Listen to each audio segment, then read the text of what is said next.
पहले तो भाभी आप ये बताओ कि मतलब आप जब प्रेग्नेंट हुए आपको कैसे पता चला मतलब कि आप प्रेग्नेंट है? मेरा पीरियड मिस हुआ था, तो हमने किट के थ्रू चेक किया था, तो पता चला कि प्रेगनेंट। तो जब आपको पता चला आप प्रेग्नेंट है आपका क्या रिएक्शन था मतलब? मतलब थोड़ा अनप्लान था, और अच्छा। हमारी शादी को ज़्यादा टाइम नहीं हुआ था, तो थोड़ा मतलब मैं नर्वस थी, लेकिन फिर जैसे जैसे बताया फैमिली को तो फिर इजी लगा। तो आपने मतलब सबसे पहले किसे बताया कि मतलब आप प्रेग्नेंट है? सबसे पहले मैंने अपने हस्बैंड को बताया। ओके, तो उनका क्या रिएक्शन था? बताओ बताओ, शर्माओ मत। उनका उनका भी मतलब मिक्स रिएक्शन था। खुश थे हम लोग, लेकिन जैसे मैंने बताया कि हमारी शादी को थोड़ा कम टाइम हुआ था, तो थोड़ा अच्छा, नर्वस थोड़ा भी। अनप्लान था तो मतलब हाँ, अच्छा लग रहा था बट अच्छा कंफ्यूजन लग था। रहा था, पर हम लोग थोड़ा घबरा गए थे क्योंकि बहुत बड़ी रिस्पॉन्सिबिलिटी टाइप का था। लेकिन ओके। फिर उसके बाद जब हम लोगों ने फैमिली में डिस्कस किया, तो फिर जैसे सब लोगों को लगा कि नहीं मतलब ठीक है, टाइम इतना कुछ। फिर हमारी शादी को 1 साल के बाद हमारा बेबी डिलीवर हुआ, तो ओके था, मतलब अच्छा लगा, ओके, हमें तो खुश आपका रहो। मतलब किस एज में आपकी बेबी हुई है? मेरी बेटी हुई है 25th में। मैं ओके। 25 की थी जब मेरी बेटी डिलीवर की मैंने। ओके, फिर तो अच्छा है। तो मतलब फिर जैसे कि आपने बताया कैसे अपने हस्बैंड को, कोई स्पेशल सरप्राइज एंड ऑल या फिर नॉर्मली जस्ट ऐसे ही बता नॉर्मली दिया? बताया, क्योंकि मैं इतना मतलब सरप्राइज़ वाला तब सीन होता जब हम लोग बहुत इस मोमेंट का बहुत वेट कर रहे होते, पर ऐसा कुछ था नहीं। हमारी शादी को 3-4 मंथ हुए थे तो हमें पता चल गया था कि वी आर प्रेग्नेंट, तो मैंने बस जस्ट नॉर्मली बताया। आप जब प्रेग्नेंट थी आपका ऐसा कुछ बोलते हैं कि मूड स्विंग्स होते हैं, बहुत सारे बिहेवियर चेंज होता है, बॉडी में चेंजेस होते हैं, तो वो क्या चेंजेस थे और आपने कैसे मैनेज किया उन सबको? बॉडी में ऐसा कुछ, मेरे केस में मुझे बॉडी में कोई ऐसा बड़ा चेंज नहीं लगा। हाँ, मूड स्विंग्स होते हैं, वो स्टार्टिंग से जैसे आपको कंसीव होता है तब से लेकर डिलीवरी तक वो चलता रहता है, कभी ज़्यादा कभी कम मूड स्विंग्स होते हैं। और बॉडी में चेंजेस बाद में जैसे वेट गेन हो जाता है या बेबी का मूवमेंट हो रहा है तब थोड़ा बहुत दिक्कत होता है, लेकिन इतना मेजर ऐसा कुछ मेरे एक्सपीरियंस में नहीं है। तो मतलब आपको ऐसे कुछ हेयर फॉल का जैसे इशू बोलते हैं, नहीं, हेयर फॉल का बॉडी? इशू मुझे हुआ था डिलीवरी के बाद। जब बेबी अच्छा। डिलीवर कर दिया था उसके बाद मुझे हेयर फॉल हुआ था, तो लेकिन प्रेगनेंसी के टाइम पे मुझे कोई हेयर फॉल या वॉमिटिंग इस टाइप की प्रॉब्लम नहीं हुई। अच्छा, तो हेयर फॉल हो रहा था तो उसके लिए आपने मतलब क्या किया? उसके लिए बेसिकली कुछ नहीं, बस ये ऑयलिंग वायलिंग ये सब चीज़ें करी। अभी जैसे मेरी बेटी 1 साल से ऊपर हो गई है, तो अब वो कम हो गया है ऑटोमेटिक, मतलब वो नेचुरली होता होगा। मैंने ऐसा कुछ क्योर नहीं किया उसके अच्छा, कोई स्पेशल ट्रीटमेंट नहीं, लिए। नॉर्मली जस्ट ऑयलिंग वगैरह जी। किया आपने? अच्छा, तो और फिजिकली आपकी बॉडी में चेंजेस वगैरह? हाँ, फिज़िकली बस ये था कि वेट गेन होने की वजह से चलने फिरने में दिक्कत हो रही थी काफ़ी। स्वेलिंग हो जाती है बॉडी में, हाथ पैरों में स्वेलिंग हो जाती है, चेहरे में स्वेलिंग हो जाती है। और कुछ कुछ चीज़ें जस्ट लाइक जैसे हम किचन में होते हैं या कहीं पर होते हैं तो थोड़ा स्मेल वगैरह से प्रॉब्लम होती है उस टाइम पर। फिर वो बाद में जैसे हम लोग फर्स्ट ट्राइमेस्टर में जब होते हैं तब ये वाली प्रॉब्लम ज़्यादा होती है। फिर जैसे 3rd मंथ कंप्लीट हो गया, 4th में हम लोग जाते हैं तो ये दिक्कत ऑटोमेटिक ठीक हो जाती है। तो मतलब पूरा 9 मंथ्स ड्यूरिंग प्रेगनेंसी सारा नहीं, टाइम दिक्कत नहीं, नहीं नहीं। रहता है? बस ये स्मेल वाला जो प्रॉब्लम होता है वो स्टार्टिंग में 3 मंथ्स के लिए रहता है, उसके बाद 4th मंथ से हमारा ये प्रॉब्लम नॉर्मल हो जाता है। उसके अलावा 4th मंथ से हमको बेबी का मूवमेंट थोड़ा मतलब थोड़ा बहुत फ़ील कर पाते हैं 4th मंथ से। उसके बाद जब 7th 8th month means last trimester जो होता है प्रेगनेंसी का, उसमें जो बेबी का मूवमेंट होता है वो बहुत ज़्यादा हमको फ़ील होता है। उस टाइम पे जो होता है प्रॉब्लम भी होता है, क्योंकि एक तो ऑलरेडी वेट गेन हो जाता है और ऊपर से जब बेबी मूव करता है तो मे बी क्या अंदर से क्या प्रोसेस रहता है उसका, तो उसमें प्रॉब्लम होती है, चलने फिरने में, लेटने में, सब चीज़ में प्रॉब्लम होती है उसमें। ओके, तो जैसे आजकल होता है, आजकल मैं जैसे सिटी साइड में देखा है कि वुमेंस बहुत ज़्यादा सेंसिटिव हो गई हैं, तो उनको बहुत डर लगता है, हर चीज़ बहुत सेंसिटिव हो गई है, तो इस तरीके से आपका भी था। एक तो आपकी अनप्लान्ड प्रेगनेंसी थी, हाँ तो जी। आपको ऐसे बहुत डर लगता था, घबराहट रहती थी हाँ, वो हमेशा? होता था जैसे फर्स्ट प्रेगनेंसी थी, और प्लस जैसे मैंने बताया शादी को कम टाइम था और अनप्लान्ड था, तो हाँ डर था, बहुत ज़्यादा डर था। और जैसे कि आजकल ऑनलाइन हम लोग देखते हैं, उस पे दिखाते हैं वो डिलीवरी वगैरह के वीडियो शॉर्ट्स, तो वो सब देख के बहुत ज़्यादा घबराहट होती थी क्योंकि फर्स्ट था। तो जैसे बहुत टफ टाइम होता है, बहुत अप्स एंड डाउन होते हैं प्रेगनेंसी में, मतलब आपके अकॉर्डिंग आपकी प्रेगनेंसी का सबसे मतलब टफ टाइप कौन सा था आपके अकॉर्डिंग? टफ टाइम ये था कि मैं ऑलरेडी वर्किंग थी, तो हम लोग का बैठे ही रहते हैं, हम लोग सारा टाइम कंप्यूटर पे लैपटॉप पे रहते हैं। तो ऐसे टाइम पे कहते हैं कि इलेक्ट्रॉनिक की चीज़ों से थोड़ा दूर रहना चाहिए, फ़ोन से दूर रहो, ये सब चीज़ें। लेकिन मेरे टाइम पे ऐसा मैं कर नहीं पाई क्योंकि मैं पूरा 9 मंथ्स तक वर्किंग रही। लेकिन उसमें ये होता था कि बैठने में मुझे बहुत ज़्यादा परेशानी होती थी। बाद में जब मेरा जो लास्ट मंथ था, मतलब एक तो वेट गेन बहुत ज़्यादा हो गया था, दूसरा पूरा टाइम बैठने में मुझे बहुत ज़्यादा दिक्कत होती थी। और चलने फिरने में, वॉक करने में मुझे उतना प्रॉब्लम नहीं हुई, लेकिन जो बैठने वाला था वो मेरे लिए बहुत टफ था। तो फिर आप 8 और 9 आवर्स की ड्यूटी होती है, तो आप हाँ, इलेक्ट्रिक चीज़ों के सामने ही रहते थे, कंप्यूटर, फ़ोन, पूरा तो टाइम आपको उस वजह से हेडेक या फिर कुछ बॉडी में से दिक्कत? हेडेक नहीं होता था। उससे क्या होता था कि रात में नींद नहीं आती थी, क्योंकि जैसे मैं पूरा टाइम, लेकिन मेरा क्या था कि 9 to 6 मेरा जॉब आवर्स थे। उसके बाद 6 बजे के बाद हम लोग वॉक करते थे, 7-8 बजे तक हम वॉक करते थे। 8 बजे के बाद फिर जैसे खाना वाना खाया, फिर जब सोने का टाइम होता था तो नींद नहीं आती थी। और दूसरा क्या होता था कि स्टार्टिंग में जो था, जैसे होता है स्मेल वाला प्रॉब्लम होता है फर्स्ट ट्राइमेस्टर में, तो उसमें क्या था, थोड़ा खाना पीना कम हो गया था। तो जब हमने थर्ड मंथ चल रहा था शायद, तो हम लोगों ने स्कैन करवाया था, तो उसमें बेबी का जो वेट था वो बहुत कम आया था। और जैसे हमारा फर्स्ट था और हम लोग बहुत सेंसिबल थे उस टाइम पर, होता ही है, मतलब सारे पेरेंट्स होते हैं। तो जब डॉक्टर ने बताया था कि उसका 1.5 किलो वजन था उस समय, तो हम लोग बहुत ज़्यादा नर्वस हो गए थे कि ऐसा क्यों। उसके बाद जब छठा महीना था, तो मुझे छठा महीना लगा था, लेकिन बेबी मूव नहीं करता था, बिल्कुल भी बेबी मूव नहीं करता था। तो हम लोगों ने स्कैन करवाया कि क्या दिक्कत आ रही है, तो उन्होंने बताया कि बेबी का वेट बहुत कम है, बहुत कमज़ोर बेबी है इसलिए, और ये इस वजह से हो रहा है क्योंकि आपका खाने पीने का आप ध्यान नहीं रख रहे हो। खाने पीने का ध्यान इसलिए भी नहीं रख पा रही थी क्योंकि एक तो जॉब आवर्स बहुत लंबे थे, प्लस जॉइंट फैमिली में हूँ, और फर्स्ट प्रेगनेंसी से कुछ प्रॉब्लम्स, मूड स्विंग्स, ये सब चलता रहता है, तो इस वजह से नहीं हो पा रहा था। फिर उसके बाद छठे सातवें महीने से लेकिन मैंने अपना जो डाइट था वो बहुत सही रखा, बहुत हेल्दी रखा।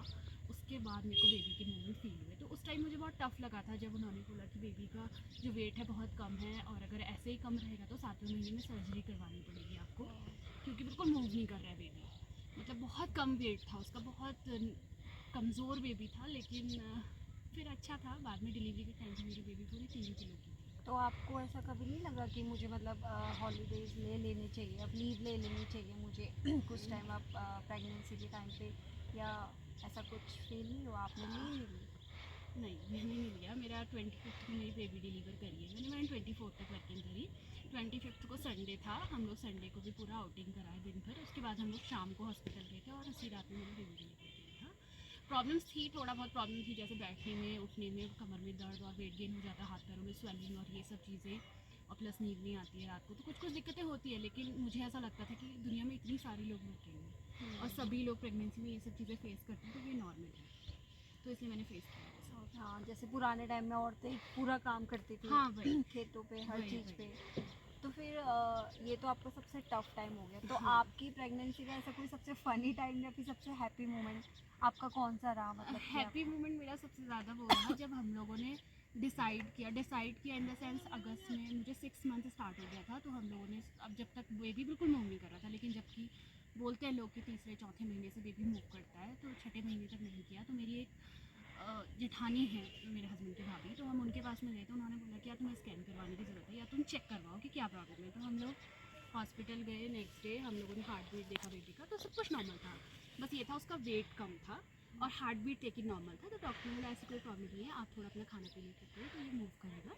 तो हम लोग बस शाम को घर पहुँचे और शाम को बेबी ने मूव कर लिया था। अब वो, रिलैक्स हैप्पी मोमेंट। हाँ, वो मेरा सबसे हैप्पी मोमेंट था। वो नेचुरली था, लेकिन वो खाना पीना, मतलब एक दिन में वो नहीं हो सकता था खाने पीने से, लेकिन वो नेचुरली बेबी ने उसी दिन मूव कर लिया था, तो वो मुझे बहुत अच्छा लगा। आप जॉइंट फैमिली में रहते हैं, तो वैसे तो जॉइंट फैमिली में रहना बहुत अच्छा है, पर हर किसी की अलग अलग पर्सनैलिटी होती है और प्रेगनेंसी के टाइम में बहुत मूड स्विंग्स होते हैं, हाँ। तो एक इमोशनली भी बहुत ब्रेक डाउन होता है आदमी का, तो मतलब आपका उस टाइम में इमोशनल सपोर्ट एक चाहिए होता है, तो आपके अकॉर्डिंग आपके पास इमोशनल सपोर्ट किसका सबसे बढ़िया था? वैसे टचवुड मेरी फैमिली इस मैटर में बहुत सही थी। सबसे ज़्यादा इमोशनली सपोर्ट वैसे भी हर किसी लेडी के लिए अपने हस्बैंड का ही होता है, तो मेरे लिए भी उनका ही था, और प्लस मेरी मदर इन लॉ भी बहुत सपोर्टिव है। तो फिर ऐसे बोलते हैं कि देखो वीकनेस और चैलेंजेस तो हर टाइम में होते हैं, प्रेगनेंसी के टाइम भी, प्रेगनेंसी के पहले भी और प्रेगनेंसी के बाद भी, तो आपके अकॉर्डिंग सबसे टफ टाइम कौन सा था, कि डिलीवरी टाइम या फिर प्रेगनेंसी के बाद का टाइम या प्रेगनेंसी पहले का टाइम आपके अकॉर्डिंग? मेरे हिसाब से सबसे ज़्यादा टफ होता है डिलीवरी के बाद का, जब हम बेबी डिलीवर कर देते हैं, क्योंकि ऑलरेडी उस टाइम पे हमारी फिजिकली भी हमें बहुत सारी प्रॉब्लम्स फेस करनी होती है, ऊपर से एक बच्चा भी पालना है। तो वो दो चीज़ें जो मिक्स हो जाती है, रिस्पॉन्सिबिलिटी भी बढ़ जाती है, और प्लस फिजिकली जब हम लोग बेबी डिलीवर कर देते हैं तो पोस्टमार्टम भी बहुत ज़्यादा मूड स्विंग्स होते हैं, बॉडी में ऑलरेडी बहुत चेंज हो जाते हैं क्योंकि हमने एक बेबी डिलीवर किया है, तो कमज़ोरी भी रहती है। तो और उस टाइम पे जो हमारा बेबी छोटा होता है, और तो वो मुझे मतलब मुझे लगा कि प्रेगनेंसी के बाद का जो टाइम होता है वो बहुत आपके अकॉर्डिंग प्रेगनेंसी हाँ। के बाद का टाइम कौन हाँ। सा है? क्योंकि मूड स्विंग्स हो रहे हैं तो बच्चा है, अब तो आप मूड स्विंग्स पे नहीं कर हाँ, सकते, वही। उसे आप ही ने हमने देखना बच्चे है। पे भी ध्यान देना है, बॉडी पे भी ध्यान देना है। पहले का ये होता है कि हाँ ठीक है, बेबी का तो कुछ ऐसा है नहीं, अपने पे ही देखना है, तो अपना ही देखना, और प्लस मूड स्विंग्स थोड़ा बहुत हैं भी तो कोई नहीं, चल जाता है। लेकिन बाद में मतलब हमको 100% बच्चे पे फोकस करना है, प्लस अपनी बॉडी भी देखनी है, तो वो बाद वाला टाइम बहुत टफ होता है। और बोलते कि वीकनेस, जैसे कि बॉडी बच्चा होने के बाद बॉडी में बहुत सारे चेंजेस आते हैं, पहले जैसे स्ट्रेंथ नहीं रहती है, वीकनेस आती है, तो आपने ऐसा कुछ फील किया है कि आपका पहले शादी से पहले अलग बॉडी में स्ट्रेंथ थी और शादी के बाद बेबी डिलीवर होने के बाद कुछ अलग वीकनेस वगैरह, ऐसा कुछ फील किया आपने? शादी के बाद ऐसा सडन चेंज मुझे नहीं लगा, लेकिन हाँ डिलीवरी के बाद बहुत चेंज आ जाता है बॉडी में। जैसे पहले जैसे स्ट्रेंथ नहीं रहती, वो बात सही है, प्लस ब्लड लॉस हो जाता है, उस वजह से बहुत थकान कमज़ोरी होने लगती है। और दूसरा, डिलीवरी के जस्ट बाद जो बेबी है वो छोटा है, तो उसके साथ जो दिन भर हम लोग लगाते हैं, जो दिन भर बहुत सारी दिक्कतें हम फेस करते हैं, तो रात में सो नहीं पाते, छोटा बच्चा है, खुद भी नहीं सो पा रहे, बच्चा भी नहीं सो पा रहा है, तो उन सब चीज़ों की वजह से बहुत ज़्यादा प्रॉब्लम हो जाती है। 6 मंथ से जब तक बेबी थोड़ा सा बड़ा नहीं हो जाता, थोड़ा एटमॉस्फेयर को गेन नहीं करता, तब तक बहुत दिक्कत रहती है। ओके। और जैसे कि आप तो वर्किंग वूमेन हैं, तो आपने प्रेगनेंसी के बाद मतलब कैसे मैनेज किया कि मतलब बच्चे को? प्रेगनेंसी मैंने 24 तक मैं वर्किंग थी, 25 को संडे था, और उसी दिन मैंने बेबी डिलीवर करी, और उसके बाद मैं 6 मंथ तक मैटरनिटी पे थी, जून तक, 25 जून तक। उसके बाद मैंने 26 से ऑफिस ज्वाइन किया, तब तक मेरी बेटी 6 मंथ्स की हो गई थी, और उसके बाद भी मैं अभी वर्क फ्रॉम होम ही करती हूँ। तब से मैं अभी तक घर से ही काम रहता है मेरा, ऑफिस कभी कभार महीने हफ्ते में ही जाना होता है, तो काम हो जाता आप तो एक वर्किंग वूमेन है, तो आपने वर्क फ्रॉम होम लिया, आपने इस तरीके से मैनेज किया, तो आपको क्या लगता है, जैसे एक सिंगल मदर होती है, सिंगल मदर आप जॉइंट फैमिली में रहते हैं, तो मतलब बच्चे को पालने पोसने में single mother as a single mother comparison मतलब जॉइंट फैमिली में कुछ आपको बेनिफिट्स मिलते हैं जॉइंट फैमिली होने का? है। हाँ, जॉइंट फैमिली के बहुत सारे वैसे हैं बेनिफिट्स, लेकिन क्या है, बच्चा जब तक 3 साल का नहीं होता है तब तक वो अपनी मदर पे डिपेंड है टोटल, क्योंकि वो उसको फीडिंग कराना है, मम्मी नहीं कराना है, सारी चीज़ें जो है बच्चा मदर पे टोटली डिपेंड होता है। हाँ, थोड़ा बहुत टाइम के लिए कोई उसकी दादी पापा कोई ले सकता है, लेकिन पूरा टाइम बच्चा मदर पे ही डिपेंड रहता है जब तक वो 3 साल का कुछ बोल नहीं है, क्योंकि हमको सिर्फ उसके इमोशंस समझना है, क्योंकि अभी उसने बोलना नहीं है, उसको क्या हो रहा है, भूख लग रही है, सो रहा है, जो भी कर रहा है, मतलब सबसे ज़्यादा रिस्पॉन्सिबिलिटी मदर की ही रहती है। पर एक तरीके से हेल्प मिल जाती है, आपको लगता है जॉइंट फैमिली में हाँ, रहने से, हेल्प क्योंकि मिलती बच्चे है। की नहीं तो मदर की एटलीस्ट वो केयर कर सकते हाँ, हैं। ये हो जाता है, क्योंकि जैसे कोई भी लेडी है, बच्चा डिलीवर करने के बाद उसके बाद बहुत सारे हाउस होल्ड वर्क भी होते हैं, प्लस बच्चे को भी पालना है, अपना भी कुछ रहता है, तो उस टाइम पे क्या होता है कि अगर हमारा हम एक जॉइंट फैमिली में रह रहे हैं, तो हमारे जो घर वाले हैं उन्होंने अगर कुछ घर का काम कर लिया, हमने अपना बच्चा देख लिया, अपनी बॉडी देख ली, थोड़ा रिलैक्स करने का टाइम मिल जाता है। नहीं तो ये सिंगल मदर है, उसने घर का भी सारा काम करना है, झाड़ू पोछा बर्तन खाना, उसके साथ में बच्चा पालना है, तो उसमें कहीं ना कहीं अपना बॉडी को बिल्कुल ध्यान नहीं दे पाती वो, तो ये रहता है। ओके, तो फिर जैसे कि आजकल सिजेरियन होते हैं, आपका डिलीवरी मतलब नॉर्मल है कि? मेरा मेरा नॉर्मल था, क्योंकि मतलब बोलते हैं लोग यहाँ पर, जितना मैंने सुना है कि जितना लोग फिज़िकली फ़िट रहते हैं, चलते फिरते रहते हैं, ये सब चीज़ें करते हैं, तो उनको जनरली नॉर्मली ही बेबी डिलीवर होता है। और प्लस अगर अपने को कोई इशू नहीं है अपने फिज़िकली, तो मेरे टाइम पे मुझे ऐसा फिज़िकली कोई इशू नहीं था, और सब कुछ नॉर्मल था मेरे टाइम पर। और दूसरा, मैं वॉक भी बहुत किया, 1-2 घंटे रोज़ वॉक किया। खुद से भी स्ट्रेंथ नॉर्मल डिलीवरी के लिए मतलब आपने अंदर से अपने को कैसे मोटिवेट किया, क्योंकि नॉर्मल आजकल बहुत लोग डरते हैं, डर के सिजेरियन करा लेते हैं, तो आपने अगर नॉर्मल डिलीवरी किया आज के टाइम पे, मतलब आपने अपने को कैसे स्ट्रेंथ दिया, आपने अपने अंदर को कैसे मोटिवेट किया कि मतलब आप नॉर्मल डिलीवरी करेंगी? मैंने अपने को मोटिवेट, मतलब मुझे इतना सिजेरियन और नॉर्मल का दोनों का ही मुझे कोई खास एक्सपीरियंस नहीं था, मुझे नहीं पता था कि किसमें ज़्यादा दिक्कत होती है। वो फर्स्ट डिलीवरी थी मेरी, लेकिन हॉस्पिटल पहुंचने पर जब डॉक्टर ने चेक किया तो उन्होंने बोला ऐसा कोई कहीं से कोई भी सिनेरियो नहीं है कि ये सीज़र में जाए, तो जनरली इनका ऑपरेशन का तो कोई मतलब ही नहीं है, जो नॉर्मली हो जाना है, ऐसी कोई प्रॉब्लम नहीं थी। तो इसलिए फिर उन्होंने बोला ठीक है, डॉक्टर भी कुछ टाइम वेट करते हैं, जस्ट लाइक 6 घंटा या 1 दिन, तो जब उससे ज़्यादा अगर कोई दिक्कत हो जाती है बेबी में, या इंटरनल कोई प्रॉब्लम हो रही है, तो उसके बेस पे वो लोग सिजेरियन के लिए जाते हैं। वुमेंस के मुंह से सुना है कि ब्रेस्ट फीडिंग में भी काफ़ी दिक्कत आती है आफ्टर डिलीवरिंग बेबी, तो आपको मतलब कि क्या डिफिकल्टी, आपने भी ऐसी कुछ फील किया, आपका क्या एक्सपीरियंस है ब्रेस्ट फीडिंग से? मेरा जैसे फर्स्ट डिलीवरी था तो हाँ डिफ़िकल्ट तो था ये, और हॉस्पिटल में जब बेबी डिलीवर किया उसके बाद हैं डॉक्टर्स की जस्ट जैसे आप बेबी डिलीवर करते हो तो ब्रेस्ट फीडिंग स्टार्ट कर पाओ, लेकिन मेरा बेबी जो था वो सक नहीं कर पाया और मैं भी थोड़ा मुझे भी कंफर्टेबल सा नहीं लगा, तो वहाँ पर नहीं हो पाया मुझसे। उसके बाद हम लोग घर आए 3 दिन हॉस्पिटल में रहने के बाद। फिर घर आने के बाद थोड़ा बहुत स्टार्ट किया, लेकिन हाँ डिफ़िकल्ट था क्योंकि स्टार्टिंग में बहुत पेनफुल रहता है, बेबी सक नहीं कर पाता है और प्लस सक नहीं कर पाता है और ब्रेस्ट भी थोड़ा हार्ड सी रखती है, तो इस वजह से बहुत पेनफुल रहता है वो। फिर बेबी धीरे धीरे मतलब टाइम लगता है बेबी को सक करने में। स्टार्टिंग में हम लोग क्या करते थे ऐसे ही बस इसके बस हाँ, बस ये सक करता था या नहीं करता था, बस ऐसे ही इसको थोड़ा सा टेस्ट करवाते थे हम लोग। मदर्स जो मिल्क रहता है वो थोड़ा बहुत टेस्ट कराते थे, तो फिर धीरे धीरे जैसे टेस्ट लगा तो इसने सक करना स्टार्ट किया। तो ऐसे जैसे मैंने सुना कि मतलब ये भी बोलते हैं कि जैसे ब्रेस्ट फीडिंग करवाना भी कंपलसरी, अगर नहीं करवाते हैं तो आपको कुछ हाँ वो क्या होता है उसमें मिल्क डक्ट्स जो होती हैं वो ब्लॉक हो जाती हैं, तो वो ब्लॉकेज भी जो है बहुत डिफिकल्ट रहता है हमारे लिए लेडीज़ के लिए। और प्लस 6 महीने तक डॉक्टर भी एडवाइस देते हैं कि बच्चों को जो है मदर्स का मिल्क मिलना चाहिए, क्योंकि उससे क्या होता है इम्यूनिटी सिस्टम जो होता है अच्छा रहता है और बेबी हेल्थी रहते हैं, ये सब चीज़ें होती है। तो हाँ उससे दिक्कत होती है, अगर ना पिलाएं तो अपने को भी दिक्कत है, बच्चे को भी है। अपने में मतलब क्या जैसे दिक्कत आ जाती है? अपने में जैसे कि दिक्कत आ जाती है जब वो मिल्क डक्ट्स जो होती हैं ब्रेस्ट पे वो ब्लॉक हो जाती हैं, तो उसकी वजह से क्या होता है बहुत पेन रहता है, फीवर चढ़ जाता है, चक्कर आते हैं, सर दर्द हो जाता है, इस टाइप की प्रॉब्लम रहती है उसमें। तो फिर उसको ओपन करने के लिए कभी क्या होता है वो सकर आते हैं, अब मार्केट में मिलते हैं सकर्स जो रहते हैं, वो केमिस्ट वो शो करवाते हैं, तो उसके थ्रू उसको निकाला जाता है फिर, क्योंकि वो रुक जाता है वहाँ पे।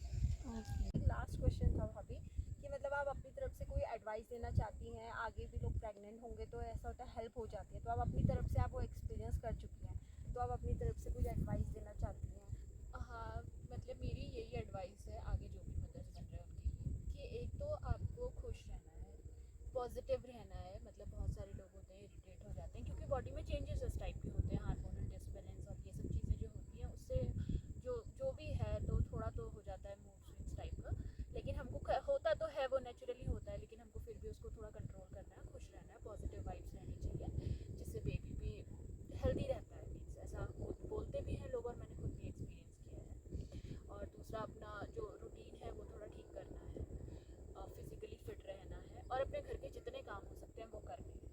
और प्लस नहीं बिल्कुल बैठना नहीं है, अगर आपका काम ही सिटिंग का है तो वो बात अलग है, लेकिन उसके साथ में अगर आप सुबह शाम जितना आपको टाइम मिल रहा है उतना आप वॉक करो, फिजिकली फिट रहो। और थर्ड है कि एक हेल्दी डाइट लेनी है आपको, डाइट का भी बहुत फ़र्क पड़ता है, तो इसलिए एक डाइट अच्छी लो, हेल्दी डाइट लो, साथ में आप खुश रहो, पॉजिटिव रहो और अपना फिजिकली फिट रहो और सारी चीज़ों को पॉजिटिवली लो, मतलब चीज़ें बहुत ज़्यादा नेगेटिव मत हो, चिड़चिड़े मत हो, इस टाइप का मत करो, नॉर्मल रहो आप। तो ऐसे बोलते हैं जैसे कि मतलब जब बेबी होने वाला था आप वीडियोस देखो, अच्छी फोटोज देखो, हैप्पी रहो, वरना बच्चा भी उस तरीके का ही होगा अगर आप चिड़चिड़े रहोगे, तो ऐसे सच में होता है? हाँ ये होता है, मैंने अपने केस में भी ये एक्सपीरियंस किया है, क्योंकि मैं जैसे अपने टाइम पर क्योंकि मैं बहुत ज़्यादा बिजी रही और इस टाइप की चीज़ों में ज़्यादा नहीं पड़ी, मैं वैसे भी नहीं पढ़ती हूँ, मेरा नेचर ही ऐसा है कि मैं इन सारी चीज़ों से थोड़ा हटके रहती हूँ। तो मेरी बेटी बहुत मतलब टचवुड मेरी बेटी बहुत कूल है, चिल रहती है, वो हर बात में चिढ़ती नहीं है, बिल्कुल इरिटेटिंग नहीं है वो। तो ऐसा होता है कि अगर अच्छी चीज़ें करो, अच्छी चीज़ें रहो, तो बच्चा जो है वो कहते हैं कि जब भी पेट में बच्चा होता है तब से वो सारी चीज़ें सीखता है, सारी चीज़ें सुनता करता है। तो अगर आप लोग खुश रह रहे हो, उसको एक अच्छा माहौल